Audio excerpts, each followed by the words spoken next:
Hello, welcome. We are the intern ministers at Community Church of New York in Manhattan. We are Unitarian Universalists in the process of becoming ordained clergy. In this podcast, we delve into the life of an intern minister. We explore the ways our lives and internships intersect and how this is ministerial formation.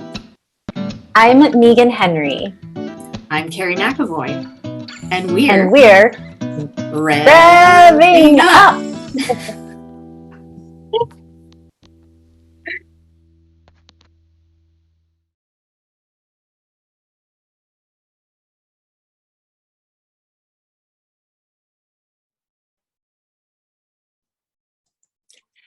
Hello, beloved listeners. It's so wonderful to be with you again. Welcome to Rev'ing Up, the Community Church Intern podcast for the Community Church of New York. We are coming to you from Midtown Manhattan on one end. And Carrie, you want to say where you are? I'm in Norwalk, Connecticut. Yeah. All right. And so welcome everyone. And we are excited to invite you to engage with us on our Facebook group that is a listening community for this podcast, where you can ask questions, make comments about things that you hear us talking about, or, whatever comes up for you in regards to this podcast. And being an intern or not being an intern, that's fine too. And also we have an email address where you can send us questions or comments or suggestions for show topics. That's podcasts@ccny.org. And if you're watching this, I'm so sorry. My cat keeps bumping into my table and shaking my screen. Zoom life. It's that Zoom life with pets. Yeah. Moxie says hi. And we're also excited about an upcoming live event that we're going to be doing in December. So keep your ears peeled for that. And let's get going with the show. So Carrie, I'm real excited to hear about how things went for you, because yesterday you were preaching at Community Church. Isn't that right? Yes. It was my first sermon, and planning the whole service and presenting it in person, of course streamed, but also in person. And it's just such a as much as I love the opportunity to reach out to people via Zoom, being in person is also a very special opportunity. So it was great. And I tried the task of creating a sermon that brought in the stewardship drive without being super obvious about it. So it's interesting. As part of that process, I kind of wanted to tap into generosity, and I looked in the Gray hymnal, the Singing Our Living Tradition. Is that what it's called? Living, I don't know. The Gray hymnal, the Gray hymnal. And so there's a section in the back that divides hymns up or lists hymns by topic. Mm-hmm. And so I looked under generosity, and it wasn't even listed. Oh, like not even as a theme? No, it wasn't a theme at all. Gratitude had a bunch of stuff though. So I just, and then I went on Worship Web, and there are things about generosity, but just none of them really got at what I was trying to say. So it was just a really interesting thing. Yeah. Well, it just immediately makes me wonder, is there something in Unitarian Universalism where we have avoided, or we're not as interested in or moved by the topic of generosity? Mm-hmm. But we're very much about being grateful for what we have, grateful for the gifts of all of the things around us, but not taking it maybe to that next step then of well, if I'm so grateful for what the gifts that I have in my life, how then might I share that with others and be generous? Right. So is there something we're hesitant to make an ask, or I'd just be really interested in what generosity looks like if we approach it more like a spiritual practice rather than an ask. Like, often it seems that sometimes the only time congregations talk about money or giving is maybe during Christmas and then the pledge drive. Right. So I wonder if we're missing an opportunity there. For sure. And what is,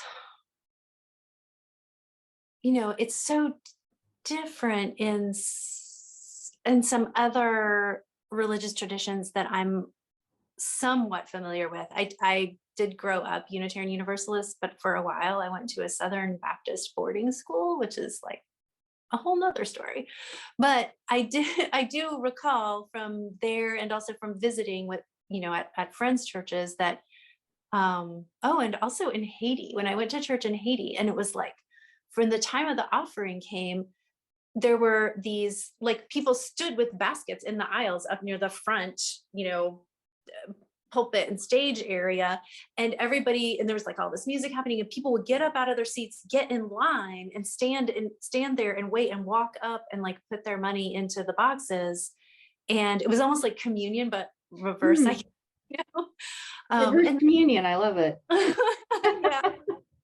And in a lot of other faith traditions, it seems like giving is so built into the, maybe the theology, or at least certainly into the practice of, it's very, very much understood that you would tithe 10% of your income. And, there's just like, it's openly talked about. Money is openly talked about. And then, there is also so much that we've seen around the abuse of that by like mega church leaders and the prosperity gospel and things like that. So I wonder if part of the UU kind of hesitancy around that is to not be associated with that kind of thing. Or, we don't want to pressure people and make them think that they have to give this money to be a part of our, we don't put requirements like that onto people. We're non-dogmatic, and we don't say, oh, you have to give us money. That it's even a newer thing lately that I've noticed, that some UU communities, churches, congregations will ask for a pledge of record in order to become a member. It could be $5, but like, we want you to say that, yes, I actually value this enough to give some money to it, because it can't run without money. Right. And there's maybe, and it, money is seen as an investment in the community, but then I've also heard the phrase time, talent, or treasure as well. So certainly, I know that when I've spoken or heard discussions about like whether we should require a pledge, like monetary pledge to be a voting member or something, there is that consciousness that some people don't have money to give, and there are other ways to give, and there are other ways to express commitment and investment in the community. There are other ways, but like, why aren't they all important? Right. Like, I wouldn't say that, oh, well, I'm volunteering all the time as an usher, so I shouldn't have to do any of the other things. Or I throw $20 in the offering plate every week, so I shouldn't have to volunteer. It's like, it's all part of the whole package. We're all in it together, like, we can't have staff without, we can't have a building, we can't have, heat and all of these things without there being money. And also, we need to have ushers and religious education volunteers and, all of the different things that to make a community run. It's such a communal, in its ideal form, to me, it feels like it's such a communal and engaged kind of institution or organization. And the more that people are actually engaged with it, the more vibrant and lively and, engaged everyone is. Mhm. Mhm. Makes for a more engaged community. But if a, you know, if a, say a community has a congregation has a ton of money and they don't need people to pledge, Mhm. well, then I've also seen that on the other side where it can turn into kind of almost like a transactional and slipping into that capitalist way of thinking about like, well, I've shown, well, we just pay for that to happen. Mhm. We just pay for someone to do this. We just pay for the, the coffee service or the Right. this, Right. the that, like, and these things just magically appear because we've paid for staff who will do it all for us. And it just creates this consumer mentality of like, which can also happen when people give money to the congregation. Like, well, I paid my pledge, so everything should just be given to me now, Mhm. instead of like, oh, well, I show up and you provide for me. It's like, oh, we're all in this together. It's just different. It's just like there's different ways of Yeah. thinking. Yeah, and there's also like weaponizing pledges. I've heard of that happening. Like, well, if you do this, then I'm not going to pledge. So kind of exercising almost political power by the money that's given. So this, and so we're talking about like you have to be invested in this community, whether it's time, talent, or treasure, or all three, or whatever. But we're still not talking about generosity as a spiritual practice. And what does that look like? It's not that we have to give, it's that we are enriched by giving. Right. And it doesn't happen just during Thanksgiving. Like Thanksgiving is when we're recording this, Thanksgiving is next week, and I believe this podcast is going to drop the week of Thanksgiving. So we're talking about generosity, then we get into Christmas, which I think is one of the most generous time of the year and the end of the year. And I think a lot of people do a lot of their charitable giving this time of year. And how do we just think of generosity as an ongoing spiritual practice? Like, I think of generosity as taking a moment to learn the grocery checker's name and looking them in the eye. I mean, it doesn't have to be money. It doesn't have to be anything huge. It's just a change of heart, I think. Like a generosity of spirit, Mm-hmm. Mm-hmm. and openness, and yeah, compassion, not just compassion, but like empathy, and keeping this idea in one's if it is a spiritual practice of a generosity of the spirit, which I think can encompass many things, right? Like can be generosity of, through empathy and compassion. It can be generosity through giving. It can be generosity through showing up when someone needs support. There's so many ways to have a generous spirit and to engage with that as a spiritual practice. Then, yeah, what that looks like is just having some intentionality around it. Be intentionally thinking to oneself and making a commitment to reframing generosity, and just actually paying attention to it and thinking about it. And it does feel good. I mean, that's what people say so often is they feel really good when they give. And the more that they give of themselves, the better they feel. That you hear that over and over again. It's interesting. It's what that grows. It grows. It's almost like it's an exponential growth kind of thing. Yeah.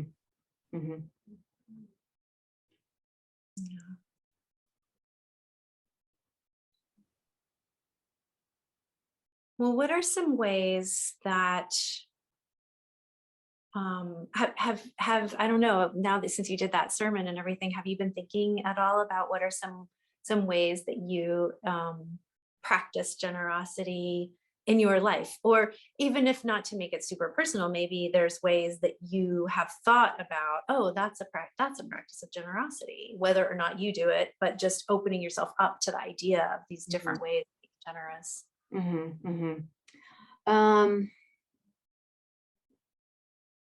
So I've thought about it, like often when I come into New York City, I will see people who do not have homes.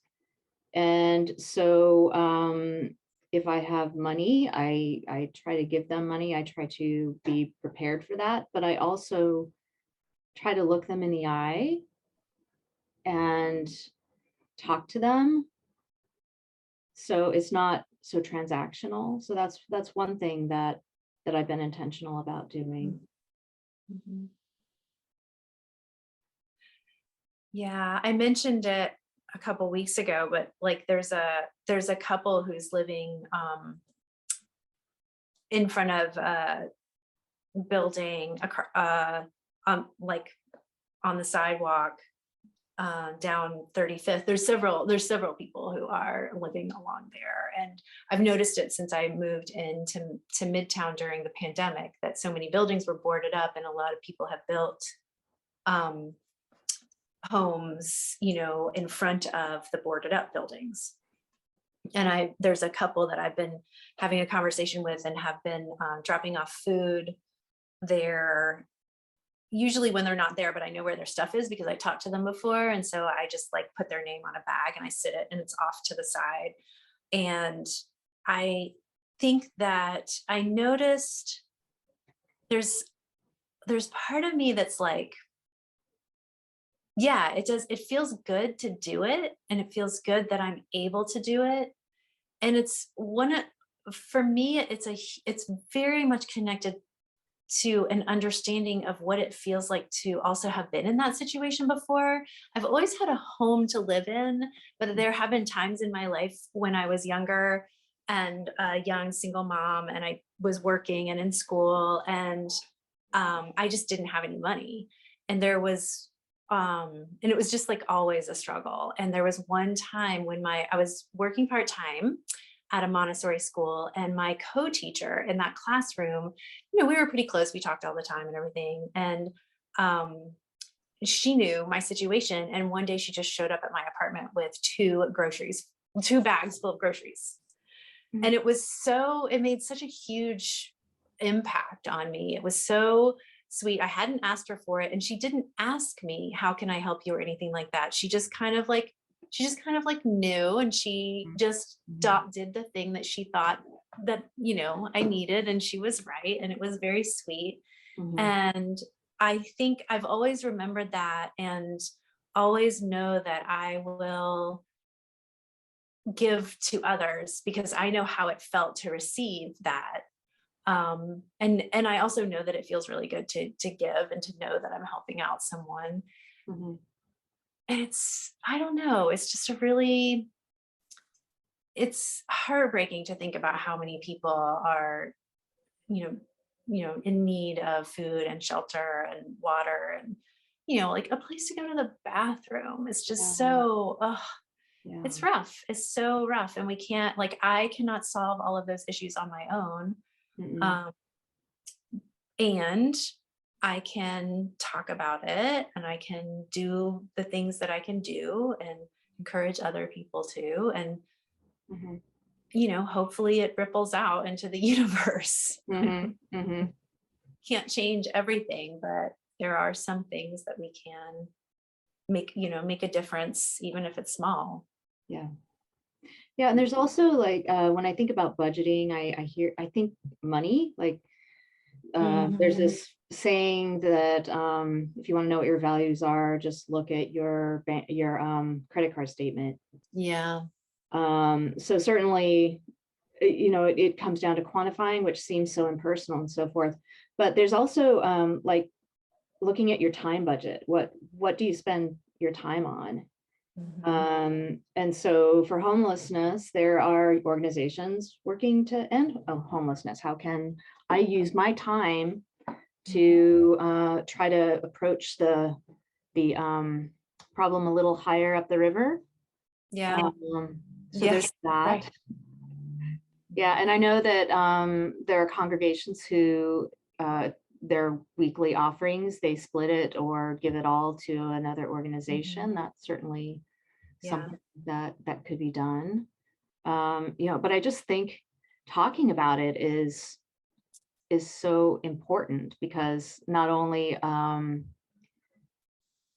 just you and I talking about this today has me thinking about, what does generosity look like? What does it look like from a spiritual practice? Yeah. And so a spiritual practice, trying to remember, like in pastoral care class, what were the qualities of it? It's intentional, it's frequent, and I'm sure there's other criteria, but I'm not remembering. It's ongoing, it's regular, Ongoing. it's Mhm. I don't remember what all of those were either, but I've always remembered this thing that if you want to change a habit, or if you want to start, create a habit for yourself, just do it for like 30 days Mhm. and it becomes, or 2 weeks. I've heard 30 days, but there's, but yeah, that it becomes a habit. It becomes part of, your regular routine. There is one other thing I wanted to say about generosity before we go, about this idea of reframing generosity, because I know we've been kind of like all over the place, but it is a huge topic. There's so many ways to think about it. And I was thinking, there's this, I think for like bringing it back to the Unitarian Universalist congregational context, many times, I think congregations might not be thinking about all of the many ways in which they are being generous. And so lifting those ways up can also inspire even more generosity, right? So a lot of congregations give their space to different groups and community organizations at a reduced rate or for free. So that is generosity, right? You could be renting it out for maybe 4 times that much, but instead you're like, no, this is important to the mission of who we are. And so we will, give a discounted price, or we'll give it for free.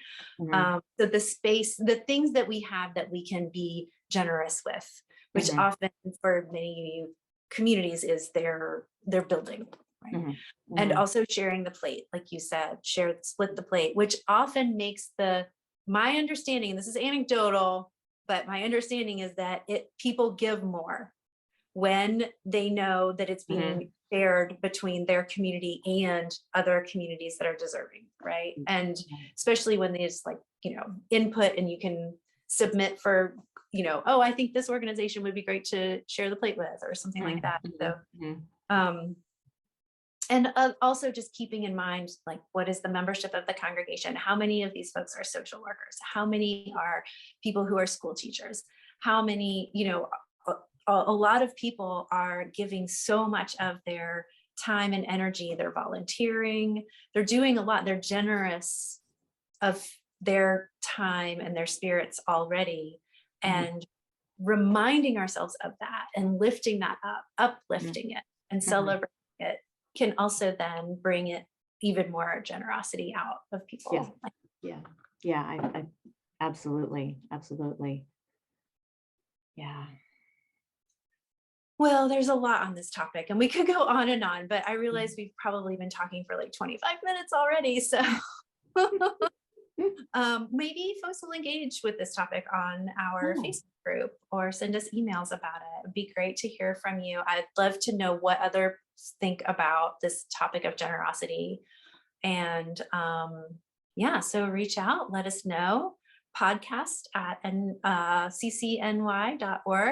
Also, all this stuff is in the show notes, but and we have our Facebook community, listening community, and keep an ear out for our live event in December. Is there anything else, Carrie? No, I just love to hear what people's generosity social spiritual practices are.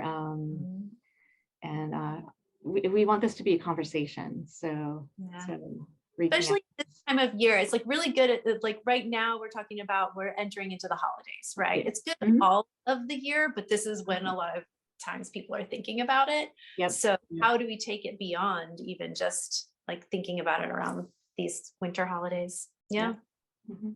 Mhm. Cool. All right. Well, my friends, have a lovely rest of your evening or day or week, wherever you are in the world. Much love to you. And we will be taking a quick break next week and be back soon. Lovely to be with you. Bye, everyone.